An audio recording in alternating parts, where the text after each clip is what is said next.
Outro dia, o que aconteceu? Tava conversando com uma criança, aí ela assim, minha mãe brigou comigo, aí eu sentei na almofadinha e fui lá fazer meditação.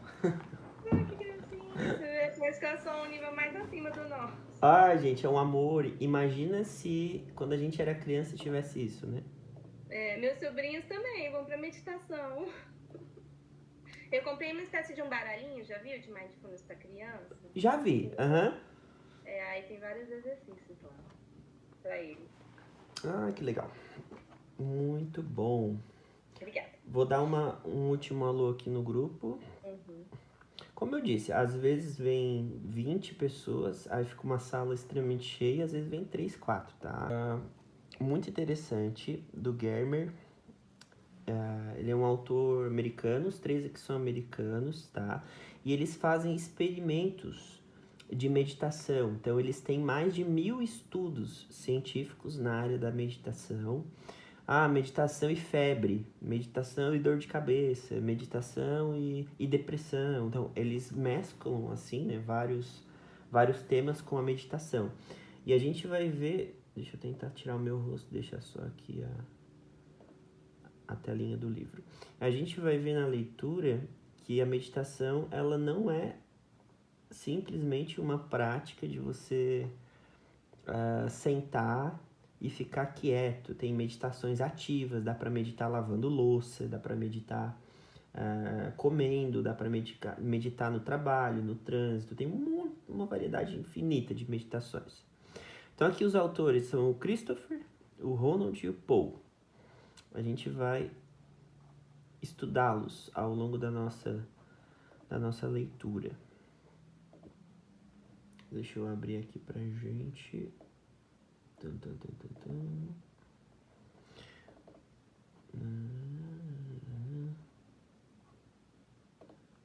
Agora sim.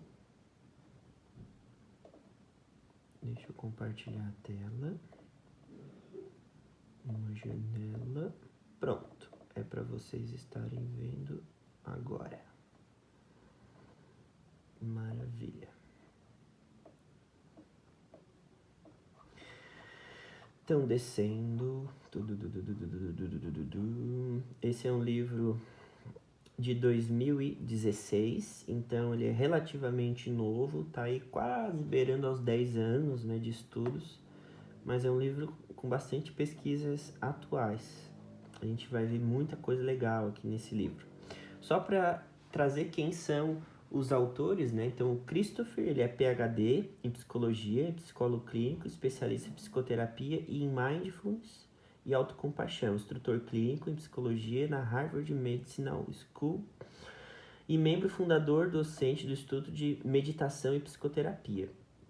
Vem integrando seus princípios e práticas de meditação e psicoterapia desde 1978. Gilmer é um dos colaboradores no desenvolvimento de programas de treinadores Mindful Self-Compensation. É um autor de Mindful Path e é vários livros dele. O Ronald também é PhD, tá? Professor clínico, assistente de psicologia de Harvard. Então a gente vê aqui que os nossos autores são muito bons. Lecionou mais de 30 anos sobre meditação. Estudioso de Mindfulness do Conselho de Diretores e Professores do IMP. IMP é o Instituto Meditation and Psychotherapy. Então, é um instituto de meditação e psicoterapia. Nos Estados Unidos é legal que tem clínicas de meditação. Olha que interessante. Lá eles têm institutos de meditação. Às vezes um paciente chega para terapia e eles não aceitam fazer terapia sem que o paciente esteja indo no instituto de meditação. É como se fosse um tratamento em conjunto. E o Paul, né, tem uma clínica privada de psicoterapia em Massachusetts, é instrutor clínico em Harvard de psicologia, presidente do IMP, Instituto lá de Meditação, atualmente diretor do programa de meditação e psicoterapia. Então aqui são os nossos 3 autores. Aqui vão ter colaboradores, aqui vão ter cientistas, psicólogos, outra psicóloga, professor, psiquiatra, John Berry, PhD, professor assistente de psiquiatria e psicologia. Não. Então é um livro bem de psicólogo, tá? Só autores da psicologia nesse livro.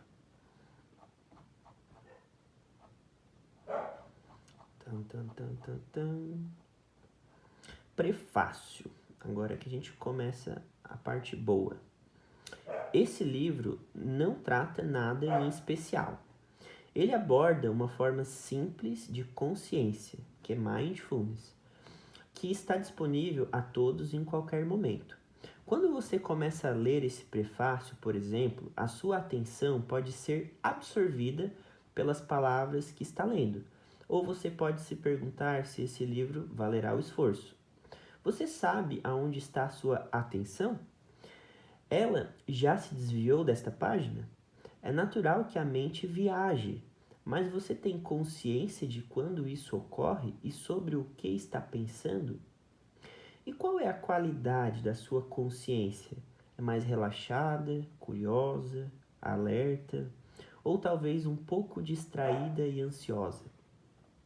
Mindfulness trata-se simplesmente de estar consciente de onde sua mente está, de um momento para o outro, com uma suave aceitação. Esse tipo de atenção incondicional pode ter um efeito profundamente transformador sobre nossas vidas diárias. Podemos aprender a apreciar coisas muito comuns, como o sabor de uma maçã, ou a tolerar grandes dificuldades, como a morte de um ente querido, simplesmente aprendendo a estar consciente. E estar consciente ele chama de mindful, né? Que é a mente atenta. Mind, mente, full, atenta. E ness é como se fosse uma prática. Mindfulness, a prática da mente atenta, ou prática da atenção plena. Os autores trazem que quando a gente não está atento ao que está passando na nossa mente, aonde está indo a nossa atenção, eles trazem que a nossa atenção ela pode ser até raptada, né? E aí acontece manobras de manipulação, manobras de jogos psicológicos. Então tem muitas coisas aqui que a gente pode aprofundar.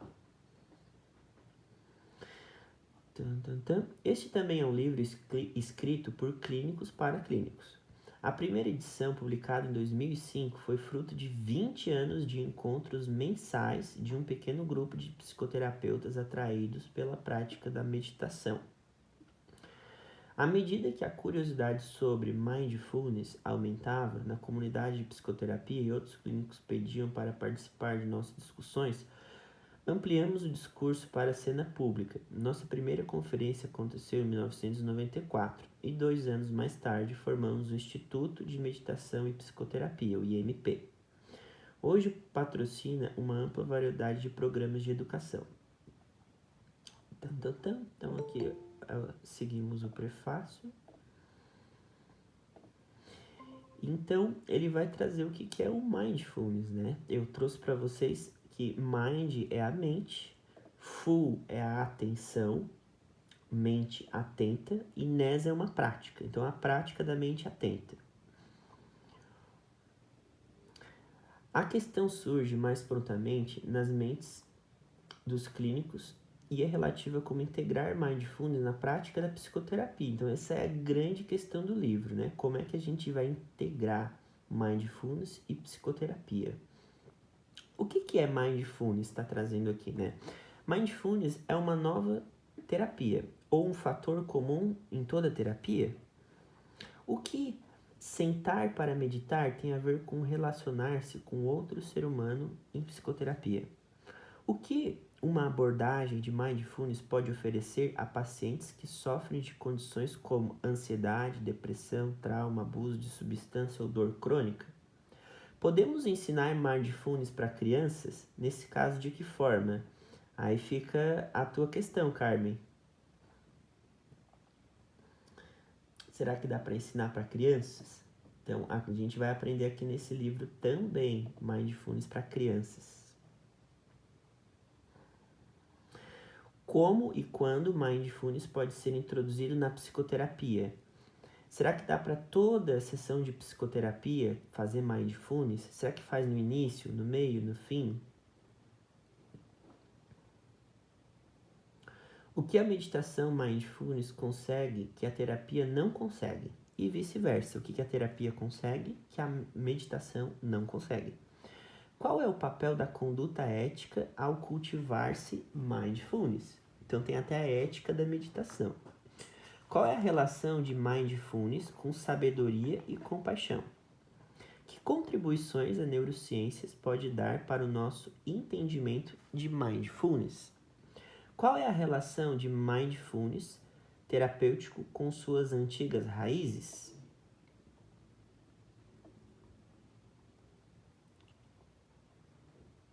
A psicologia budista pode contribuir para o campo da psicologia positiva? Este livro certamente suscitará mais perguntas do que respostas. Esperamos que ele contribua para discussões vigorosas que acontecem atualmente em nossa profissão. Alguns leitores podem estar se perguntando sobre a ligação entre mindfulness e psicologia. Mindfulness está no coração da psicologia. A maioria dos autores desse livro considera-se estudiosos de psicologia e meditação, mais do que psicologia por si. Como diz o ditado, é melhor ser Buda do que budista. De modo similar, quando as habilidades de mindfulness são ensinadas na terapia, os clientes não necessitam abordar uma nova religião ou um estilo de vida exótico para se beneficiarem, né? A gente tem esse desafio na clínica, porque quando traz uma ferramenta nova, o nosso paciente, nosso cliente vai querer adotar como um remédio para todas as dores dele. Não é bem assim, nada de extremismos. À medida que a teoria e a prática de mindfulness se tornam mais enraizadas na ciência, a preocupação sobre essa questão parece estar diminuindo.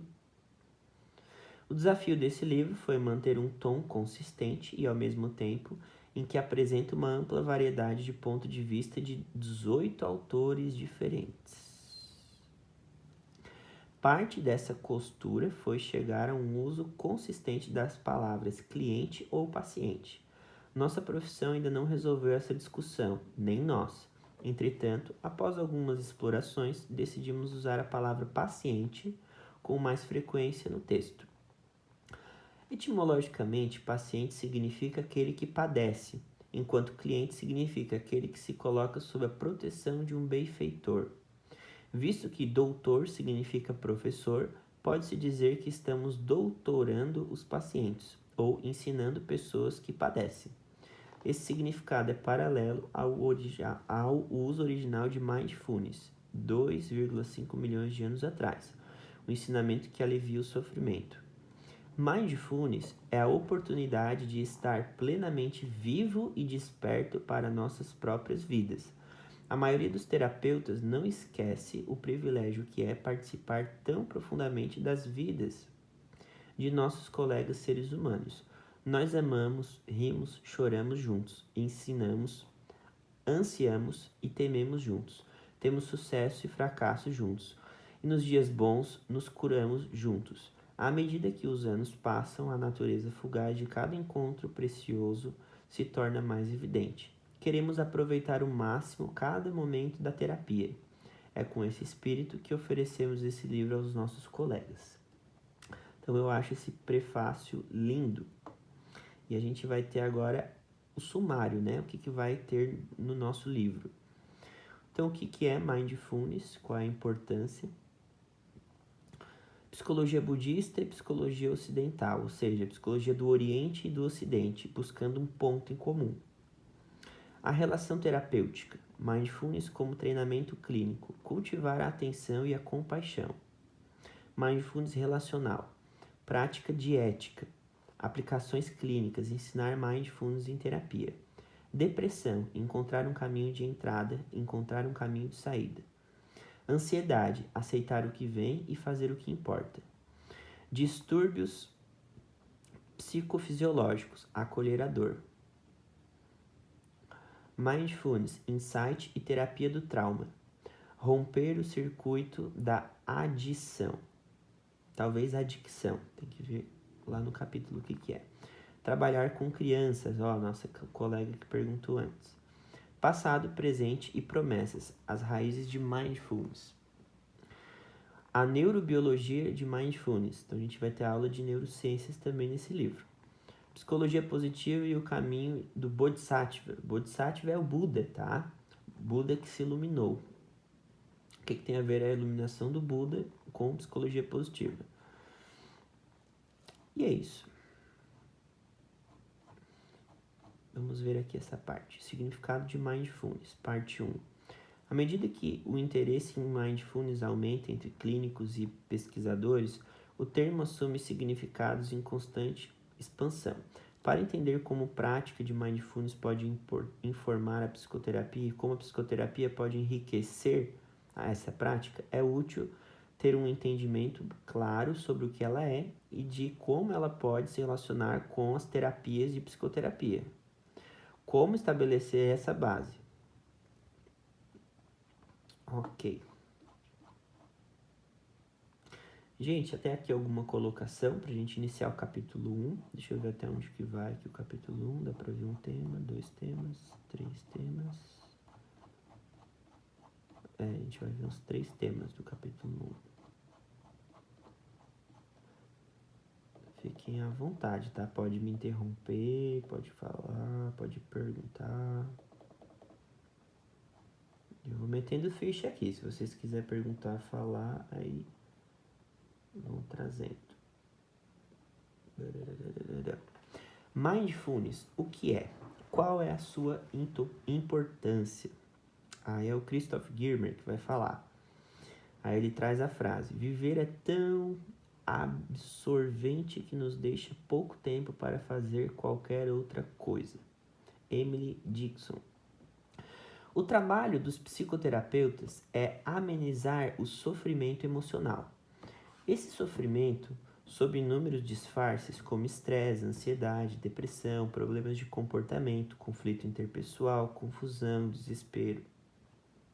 Ele é o denominador comum de todos os diagnósticos clínicos e é endêmico à condição humana.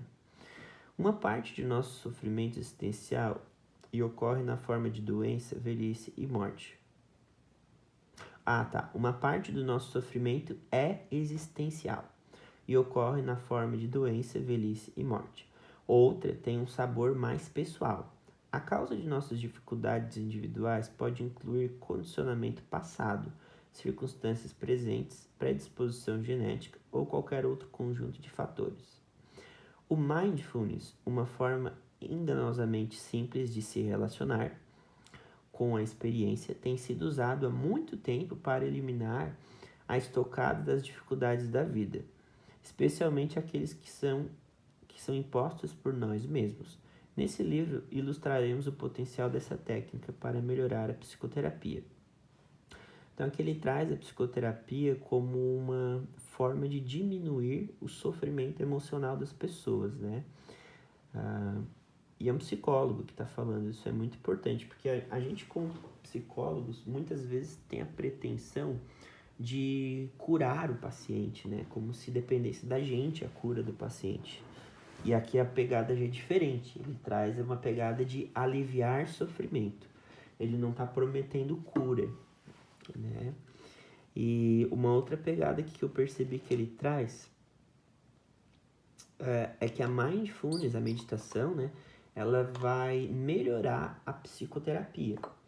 Ela vem como um instrumento que melhora a psicoterapia, né? Que é estar com a mente atenta aonde está colocando atenção.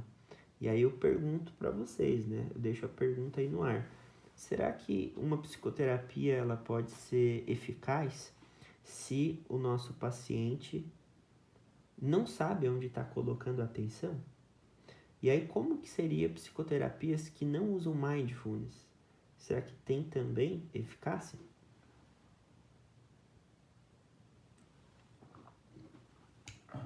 Fica um questionamento. As pessoas têm certeza de uma coisa quando iniciam a terapia. Elas querem se sentir melhor. Isso é um fato, né? Ninguém inicia a terapia para se sentir ruim. Além disso, com frequência, elas têm inúmeras ideias sobre como alcançar esse objetivo. embora a terapia não necessariamente prossiga como esperado. Por exemplo, uma mulher jovem com transtorno de pânico, vamos chamá-la de Lynn, poderia telefonar para um terapeuta esperando escapar do tumulto emocional da sua condição.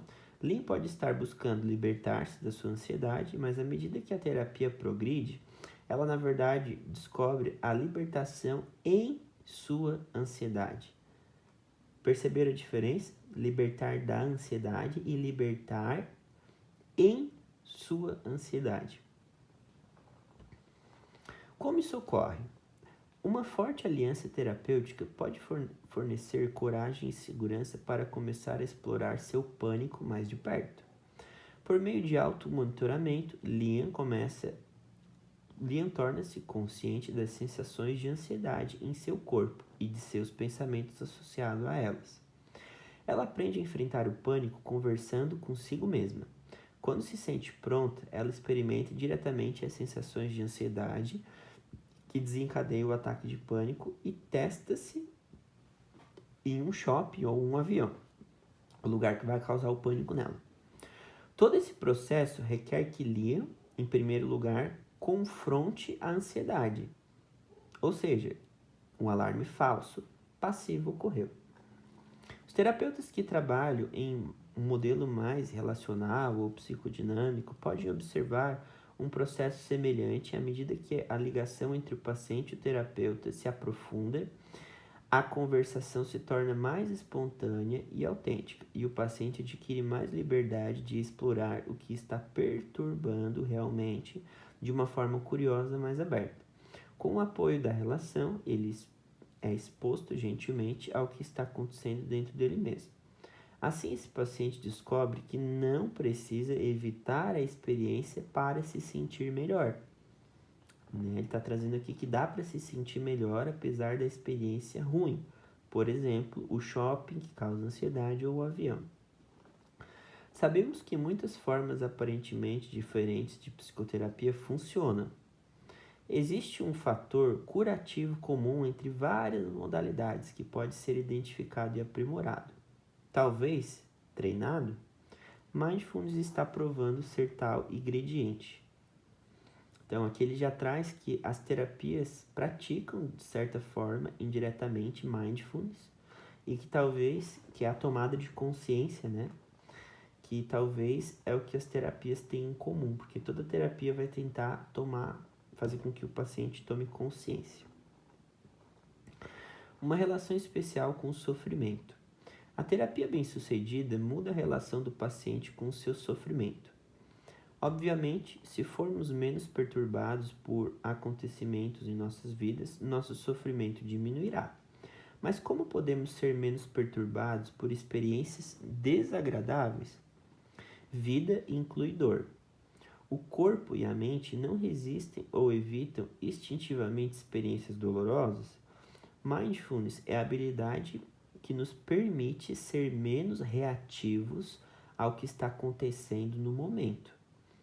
Ele é uma forma de nos relacionar com toda a experiência, positiva ou negativa, ou neutra, a fim de que nosso sofrimento global diminua e nossa sensação de bem-estar aumente. Então, não é sobre evitar sofrimentos, não é sobre evitar situações desagradáveis. Né? Ser consciente, que é mindful, é despertar, a mente atenta, mindful, despertar. Reconhecer o que está acontecendo no momento presente com uma atitude amistosa. Infelizmente, é raro estarmos com atenção plena. Em geral, somos pegos em pensamentos desviantes ou em opiniões sobre o que está acontecendo no momento. Isso é falta de atenção. Exemplos de falta de atenção incluem os seguintes. Aqui ele cita o livro e a escala. Então, exemplos de falta de atenção. Passar pelas atividades correndo sem prestar atenção nelas. Quebrar ou derramar coisas devido ao descuido, desatenção ou por estar pensando em outras coisas. Não perceber sentimentos sutis de tensão física ou desconforto.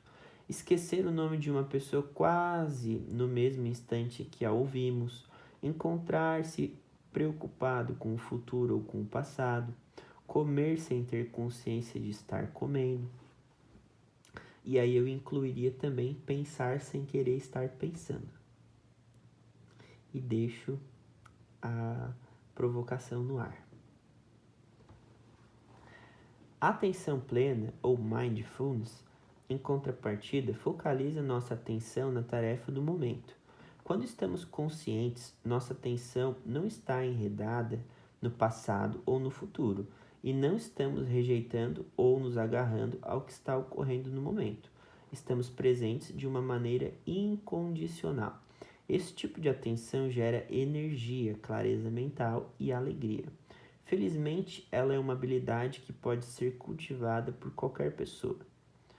Quando Stein escreveu, uma rosa é uma rosa, uma rosa é uma rosa. Vocês entenderam? Uma rosa é uma rosa, é uma rosa, é uma rosa. Ela estava levando o leitor de volta de novo para a simples rosa. Ela estava sugerindo talvez que uma rosa não é. O que uma rosa não é.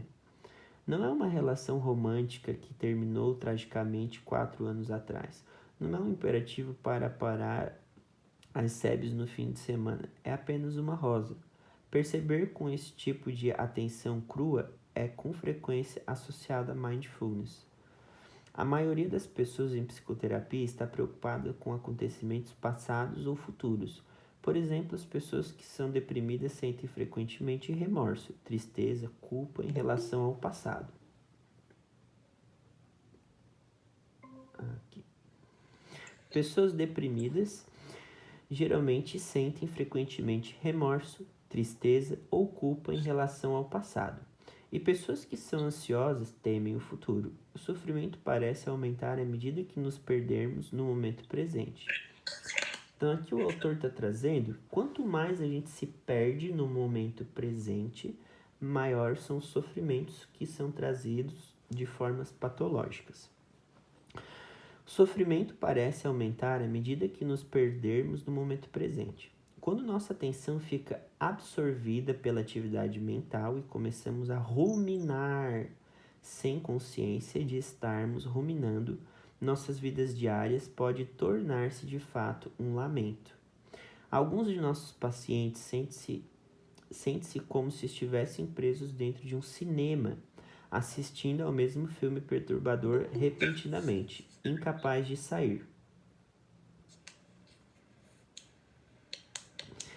O mindfulness pode nos ajudar a sair de nosso condicionamento e ver as coisas novamente, ver uma rosa como ela é.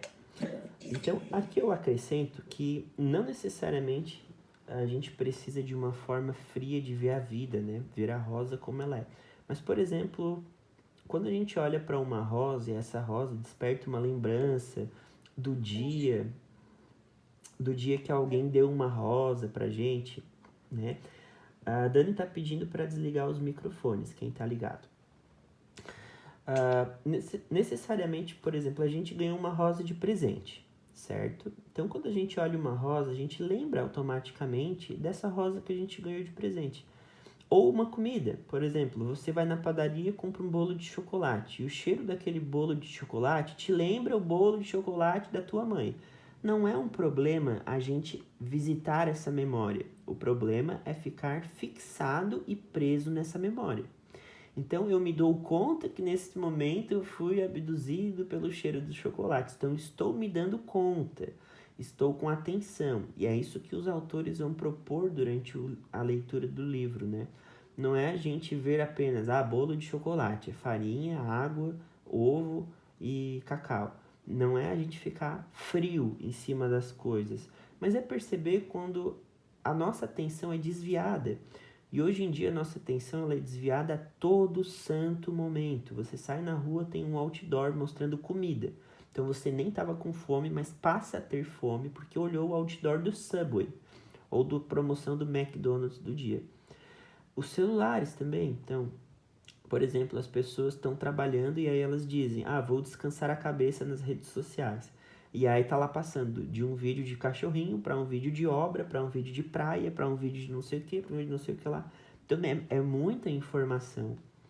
E aqui no livro vai ter essa pegada de que descansar a mente ela é muito importante também e que não é fazendo outras ocupações que se descansa a mente. Definições de mindfulness. O termo mindfulness é uma tradução para o inglês da palavra sati em Pali. O Pali era a língua da psicologia budista de 2.500 anos atrás, e mindfulness é o ensinamento central dessa tradição. Sati sugere estar atento, que é awareness. Não sei se alguém vem da linha da psicoterapia, da Gestalt terapia, do Frederick Pierce, que ele fala muito em awareness, que é estar atento.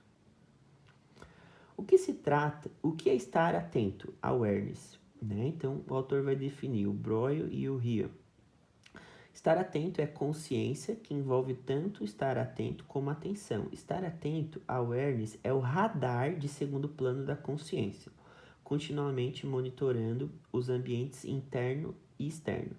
Pode-se ter a percepção de estímulos sem que esses estejam no centro da atenção.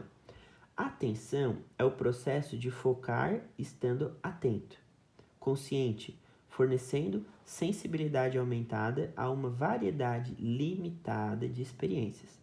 Na realidade, estar atento e atenção estão interligados, de modo que a atenção continuamente arranca vulcos da Terra do estado de alerta, mantendo-os em foco por períodos de tempo variáveis. Então, aqui o estar atento é muito se dar conta, né? O se dar conta. Então, eu me dou conta que a minha coluna está de mau jeito. Aí eu arrumo a coluna. Me dou conta que a língua estava presa no céu da boca. Eu solto a língua do céu da boca. Posso relaxar. Me dou conta que os ombros estavam tensos. Aí eu posso soltar o ombro.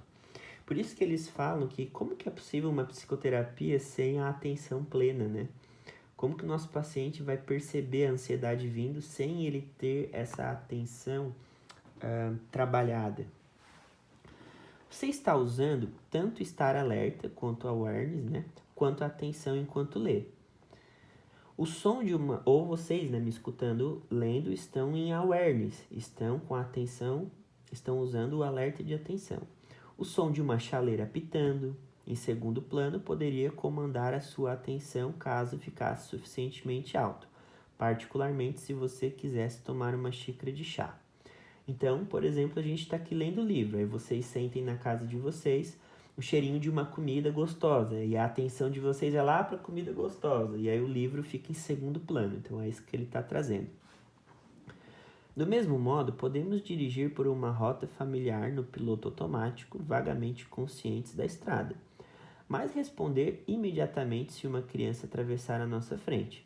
Mindfulness é o oposto do funcionamento do piloto automático, o oposto de devanear. Mindfulness é prestar atenção ao que é proeminentemente no momento presente.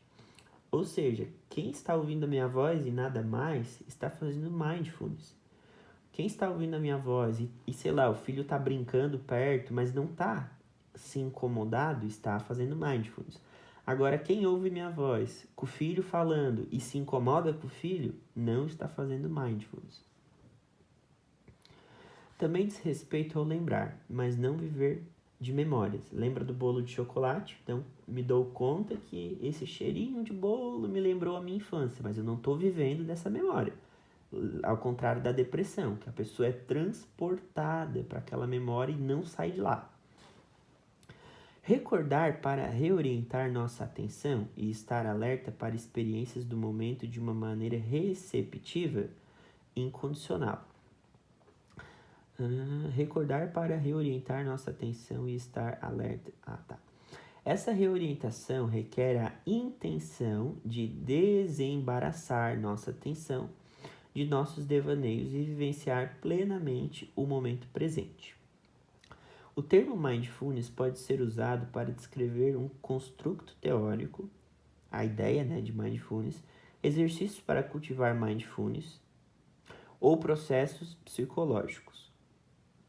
Uma definição básica de mindfulness é estar alerta no momento, estar alerta momento a momento. Então, por exemplo, me dou conta que a minha coluna ficou errada. Aí eu endireito as minhas costas. Aí eu começo a ler de novo e a coluna entorta de novo. Aí eu me dei conta de novo e endireito as minhas costas. Então é momento a momento, né? Me dei conta que estou com fome, vou lá, pego a comida. Daqui a pouco vou me dar conta que estou com sede. Aí eu vou lá e pego água. Então, momento a momento. Outras definições incluem manter a nossa consciência viva para a realidade presente. Estar clara e determinadamente alerta ao que realmente nos acontece em momentos sucessivos da perturbação, da percepção. É o estado de alerta que emerge por meio da atenção intencional no momento presente, no desenrolar da experiência momento a momento. Então, aqui, diferente da ansiedade, que é, que é o alerta da atenção, né, não intencional. Então, eu não tenho intenção de estar prestando atenção em tudo. Eu não tenho a intenção de estar pensando o pensamento na ansiedade. Eu não tenho essa intenção, simplesmente acontece. Eu não tenho a intenção de prestar atenção na batida do coração. Simplesmente acontece. Tem práticas de mindfulness que a gente se senta e presta atenção na batida do coração. Mas para um ansioso isso entraria em uma crise de pânico. Porque na ansiedade não é intencional. No mindfulness é intencional. Eu presto atenção no meu cachorro que acabou de latir. Na ansiedade eu ficaria assim, ai, meu cachorro acabou de latir, o que as pessoas vão pensar? É não intencional. Então essa é uma grande diferença. Quando eu coloco a minha intenção em prestar atenção, eu estou em mindfulness. Então eu quero nesse momento prestar atenção na voz do Samuel. Aí eu estou fazendo mindfulness. Quando é não intencional, aí temos as patologias. Então eu não quero ficar me lembrando da minha avó que morreu, mas isso fica vindo na minha cabeça. Isso é não intencional. Por fim, mindfulness não pode ser compreendido totalmente com palavras, porque é uma experiência não verbal. E a diferença entre sentir um som em nosso corpo e descrever o que você poderia estar ouvindo. Então, acho que esse convite agora no final, né, para a gente fazer a nossa prática, todo grupo tem uma prática ao final, é que por mais que a gente leia mindfulness, estuda meditação, atenção plena, os conceitos nunca vão explicar a experiência de você estar com a atenção plena, de você estar ouvindo o momento presente, e não as vozes loucas da cabeça, os pensamentos recorrentes. Você está atento ao que está acontecendo naquele momento. E aí o silêncio para. É muito interessante. São convites, né? São convites. Hoje a gente fica aqui nesse ponto, né? Depois a gente vai começar o mindfulness terapêutico. Até aqui alguém tem perguntas, contribuições, relatos, depoimentos, dúvidas? Não, vou passar para a parte prática. Enquanto eu pego o meu sininho aqui da meditação e tomo água. Fiquem à vontade.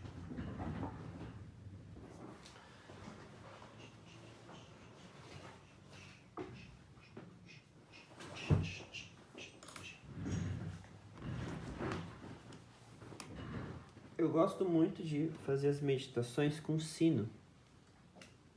Então eu uso esse sininho aqui, ó.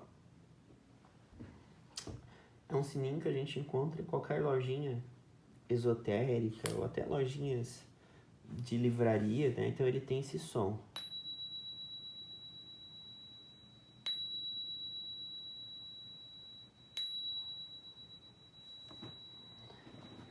Por que eu uso esse livro?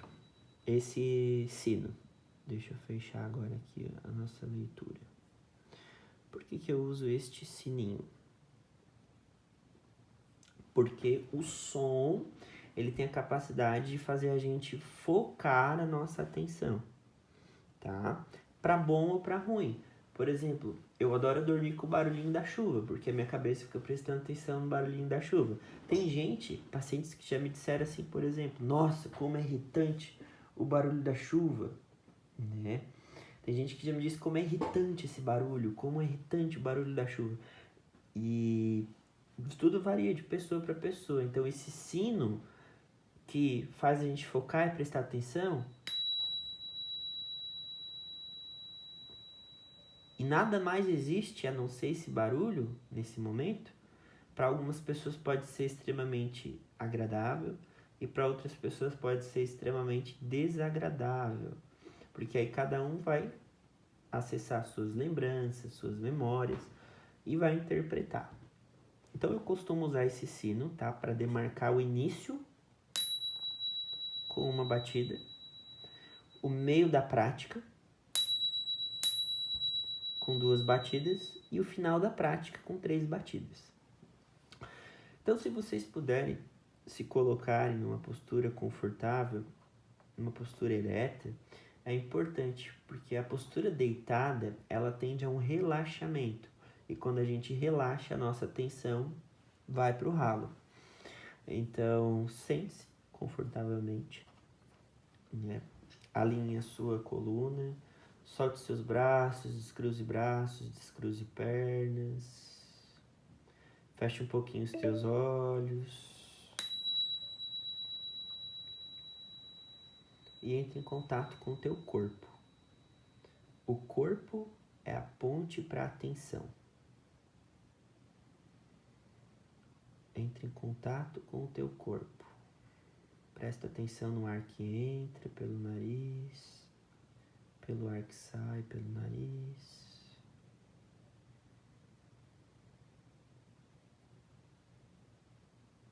Qual narina está entrando mais ar? Se é pela narina direita, pela narina esquerda. Se o ar que entra mexe o peito, mexe a barriga. Estamos colocando intencionalmente a nossa atenção em cima do nosso corpo. Perceba se os seus lábios estão secos ou se estão úmidos. Se tem partes do corpo fria ou partes do corpo quente.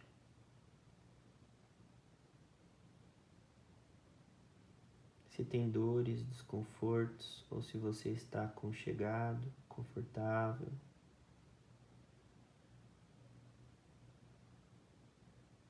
E saindo agora do ambiente corporal, vamos para o ambiente ambiental. Como está o ambiente ao seu redor?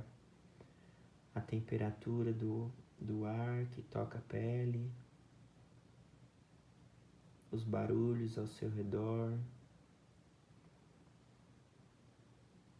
sussurros, os ruídos ao fundo.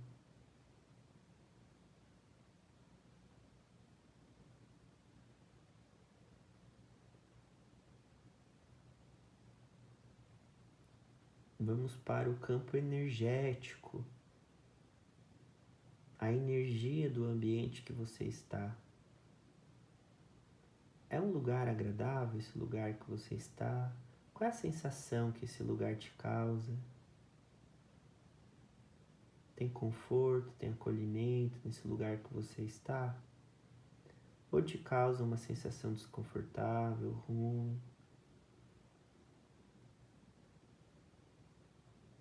Isso.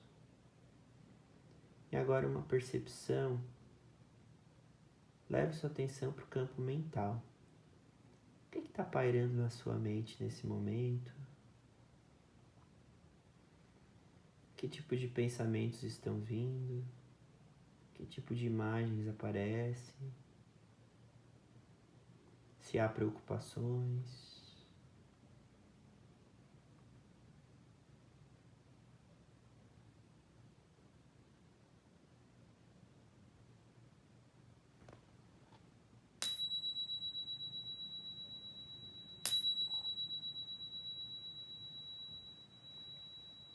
E a partir desse scanner global que fizemos, corpo, ambiente, energético e mental, focalizaremos a nossa atenção apenas no ar que entra pelo nariz. E toda vez que vier algum pensamento, que vier alguma percepção de barulho, que vier alguma percepção corporal, lembranças, a gente simplesmente vai voltar a atenção para o ar que entra na pontinha do nariz. Como se fosse um vai e vem. A mente foi, a gente volta. A atenção foi, a gente volta. Ficaremos 2 minutinhos nesse estado e ao final tocará o sino.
O corpo é a ponte para a consciência. Não há como ter consciência ou estar atento sem estar conectado com o próprio corpo. Lentamente umedeça seus lábios, mexa a pontinha dos dedos das mãos, a pontinha dos dedos dos pés. Se espreguice, se estique, vão abrindo os olhos, coloque o seu olhar num ponto fixo à sua frente.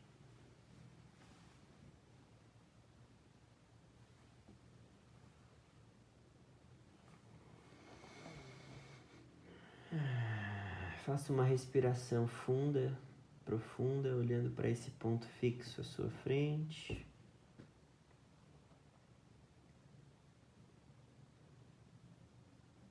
Isso. Seja bem-vindo, bem-vinda de volta. Vou deixar 2 minutinhos a chamada aberta para quem quiser tirar dúvidas, relatar como foi a sua prática, se teve uma boa prática, como foi, se causou algum desconforto, eventualmente.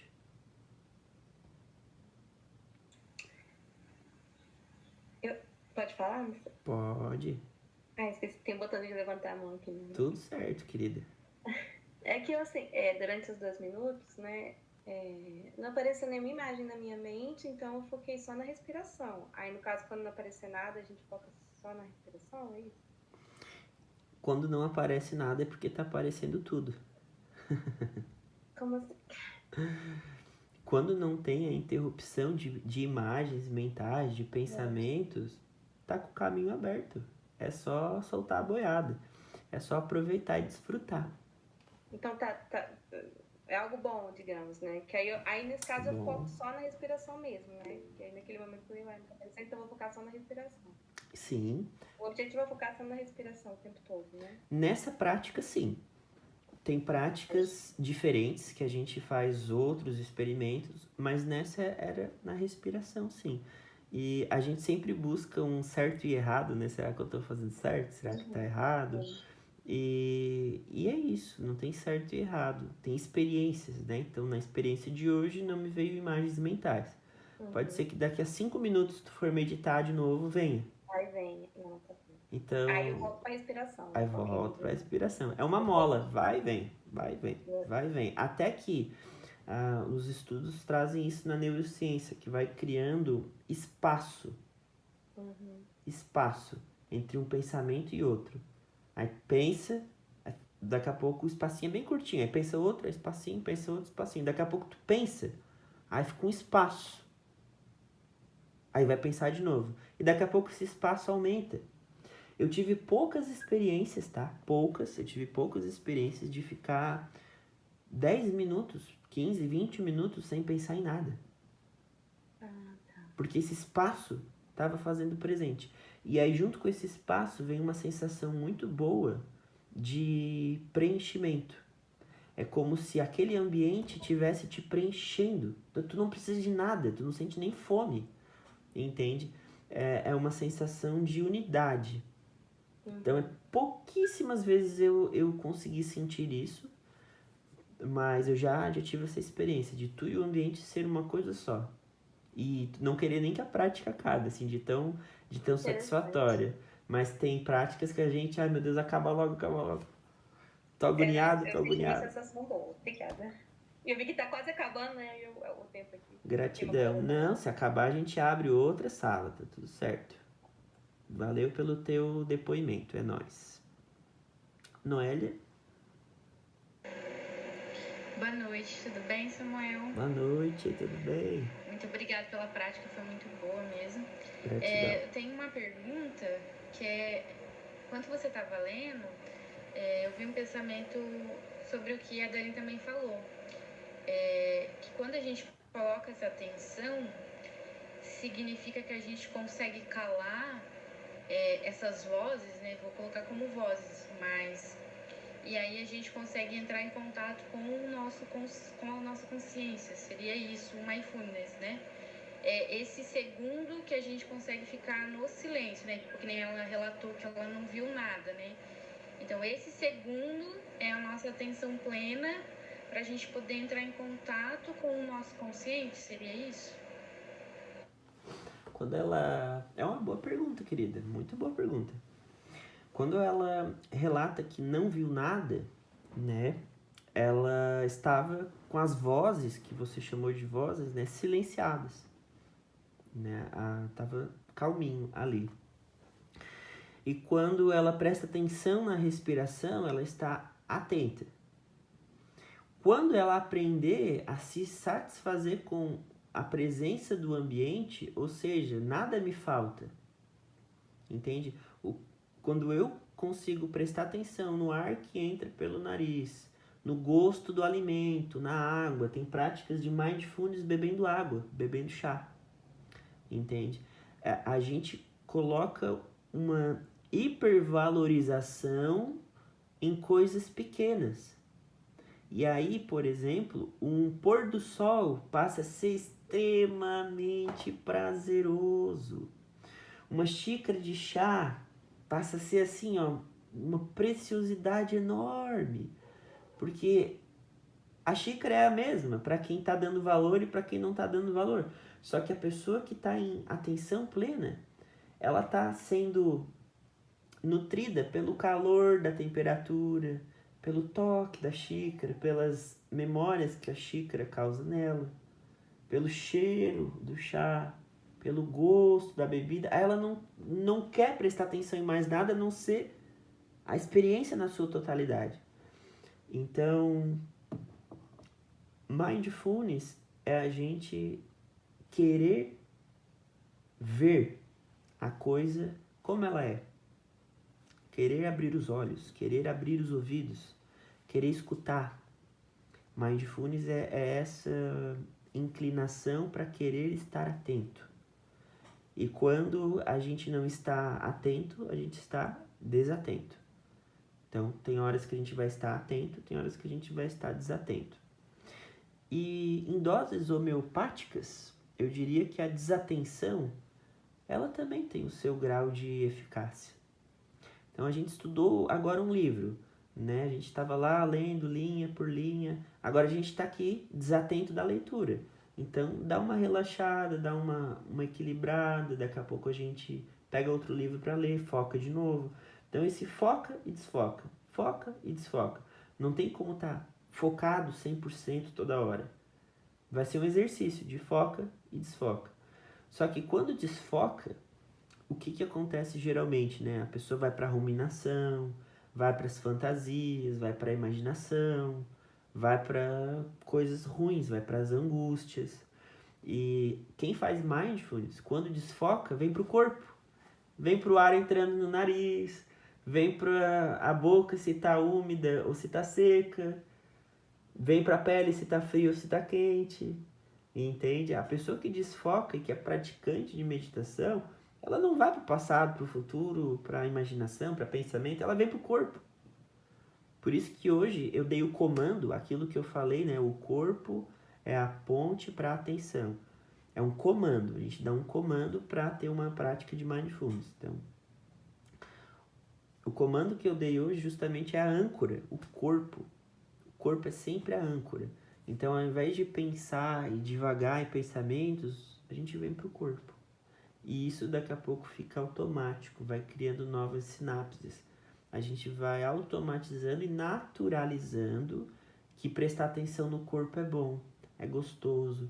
Eu não preciso ficar recorrendo a pensamentos, a memórias, a lembranças, a não ser que eu queira.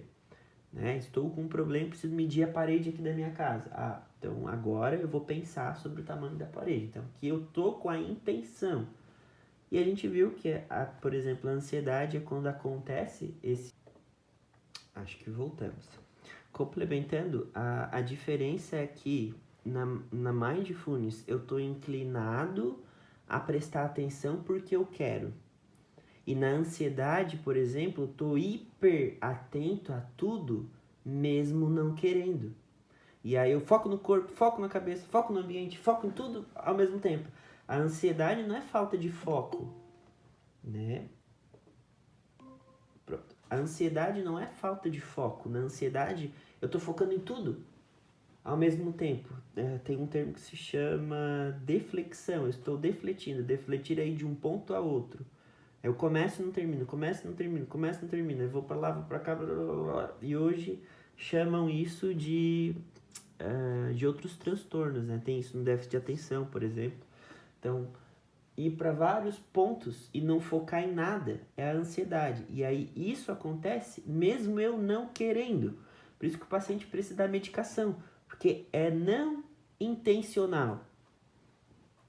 A pessoa chega a um ponto que diz, eu não quero mais prestar atenção no coração, mas ela presta. E a gente aqui na Mindfulness, a gente presta atenção no calor da xícara, no ar que entra pelo nariz, porque quer. E isso vai... Vou usar essa palavra na falta de uma palavra melhor, tá? Isso vai adestrando o cérebro. Então, na hora da angústia, eu não foco na angústia. Eu foco no corpo, automaticamente. Isso é delicioso, gente. Isso eu consigo experienciar com muita frequência. Por exemplo, vou dar uma palestra para 300, 400, a última palestra que eu dei semana passada, 500 pessoas. Muita gente. Então vinha aquele friozinho na barriga, daquela ansiedade, vinha pensamentos ansiosos. Daqui a pouco a minha atenção estava lá no meu pé, no chão. Nossa, que chão duro. A minha atenção estava prestando atenção no chão, que estava duro. No microfone que estava na minha mão. Nossa, que microfone gelado. E aí passou. Dissipou e aí a palestra super fluiu. Eu entrei naquele flow de conteúdos. Mas automaticamente a nossa atenção ela vai precisar de um maestro para guiar a orquestra. E uma orquestra sem maestro, cada um toca no tempo que quer, na hora que quer, no ritmo que quer, e aí vira uma patologia. Não sei se eu respondi. Se tiver outra pergunta, Noélia. Não, respondeu sim, professor. Desculpa. Eu pratico mais de 2 anos, né? Na verdade, a gente chama de presentificação. Uhum. A gente faz um trabalho de autodescobrimento, então acho que é por isso que é assim, o mindfulness, ele entra com essa determinação, mas eu acho que só muda a palavra mesmo, presentificação, mindfulness, né? Mas eu acho muito legal essa questão da gente entender que não é a mente, né? Não é a mente inteligente, né? A gente vai ter que usar outro tipo de mente, né? Pra gente acessar esse consciente, digamos assim, né? Em busca da gente mesmo, né? Então, por isso que é tão difícil, é um trabalho bem pequeno mesmo pra gente conseguir aumentar. Muito obrigada, tá? Dani, quer falar? Tinha levantado a mão. Assim, quando a Amélia comentou sobre esse outro tipo de mente, eu não entendi. Como assim? O que ela quis dizer, a gente vai ter que usar outro tipo de mente? Aí tu se entende com a Noélia. A Noélia quer explicar pra ela? Ah, sim. É porque eu não consigo ligar a câmera porque eu tô no meu trabalho. Tudo bem, tudo certo. Porque eu acho uma falta de educação conversar sem câmera Eu ligada. também tô pensando, mas amanhã eu vou ligar. Teremos encontro sábado. Aí se não estiver trabalhando, sábado tu liga a câmera. Legal. Então, eu vou vir. Assim, a gente, no nosso grupo, né, de autodescobrimento, a gente fala que tem uma inteligência, que é a nossa inteligência que é de lógica, de raciocínio. Então, por exemplo, eu sei que a vaca é vaca, eu sei que o cachorro é cachorro. Mas quando a gente quer fazer um contato, digamos assim, com o nosso self, a gente precisa acessar ele através da presentificação, que é esse momento, por exemplo, que você disse que você não viu nada. Então, nesse momento, você está em contato com o seu consciente, que é o seu eu verdadeiro, digamos assim. E você não consegue fazer isso com a sua inteligência de definição, que seria a inteligência lógica, da razão. Então, você usa outro tipo de inteligência, que alguns podem chamar de espírito. Eu gosto de usar a palavra essência, que seria a nossa essência, nosso eu verdadeiro. Não sei se eu expliquei bem, mas eu acho que é isso. Vou refletir a respeito. Obrigada, Noélia. Ou intuição também, né? Intuição. E aí tem vários graus, né? Eu penso como a razão é uma coisa, a atenção é outra coisa que não faz parte da razão, porque para eu ter razão eu tenho que racionalizar, tenho que pensar em fatos, em argumentos, e se eu tô pensando eu não tô mais atento. Comecei a pensar, foi embora a atenção. Porque aí eu vou ter que ver imagens, eu vou ter que ver memórias, eu vou ter que resgatar referências, lembrar de coisas. Acabou a atenção. Então, racionalizar também é outra parte, né? E são partezinhas nossas. E quando a gente consegue integrar essas partezinhas, o que é integrar? É usar cada uma no momento que confere cada uma, né? Você tá numa festa. É importante que você desfrute a festa, que você dance, que você brinque. Agora, se você tá na festa, pensando na preocupação dos gastos daquela festa, você não tá congruente com aquela situação. Então, às vezes a gente faz esse tipo de coisa, a gente vai para partes que não era para ir naquele momento. E a Mindfulness vem para dizer, peraí, aqui eu preciso desfrutar, não vou ficar pensando, não. Né? A cama é para dormir, a pessoa deita na cama e fica pensando. Não, peraí, cama não é para pensar, a cama é para deitar e dormir. E a gente vai, né, desmistificando, né? Quando aparece assim, não sei se eu posso fazer mais uma pergunta. Não sei. Pode. Ficaremos aqui até 1h. Não, é que assim, eu tive umas experiências estranhas, assim, como apareceu uma imagem. Eu lembro que eu estava refletindo sobre o eixo ego-self e apareceu uma imagem de Cristo crucificado. E depois me disseram que Jung pensou na mesma imagem. Eu achei bem interessante, assim, às vezes eu penso algumas coisas quando eu vejo que estão escritas nos livros de autores. Eles, como se a ideia fosse deles, mas eu, gente, mas se eu pensei também, é como se parece que existisse algum local de acesso a essas informações. Sim, Platão chamava de mundo das ideias, né? Platão, né? Isso, Platão. Platão veio antes de Jung, né? Eu achei bem interessante isso. Boa. E uma outra coisa, mas não sei se isso tem a ver também com esse acesso, né? A gente sim. pode acessar também o self pelos sonhos, não é? Pode acessar o inconsciente coletivo pela meditação também. Pela meditação também, né? Que aí, no caso, aparece alguma imagem, ideia. Bem interessante. Por exemplo, você... Vou pegar um exemplo clichê que eu sempre dou, né? Você vive uma vida corrida. 200 por hora, anda rápido, fala rápido, come rápido, não tem tempo pra nada. Aí você senta pra meditar e vem uma imagem de uma placa stop. Uhum. Olha que interessante. Ou vem uma imagem de uma tartaruga. Olha que interessante. Você acessando um recurso que você está precisando, que é desacelerar.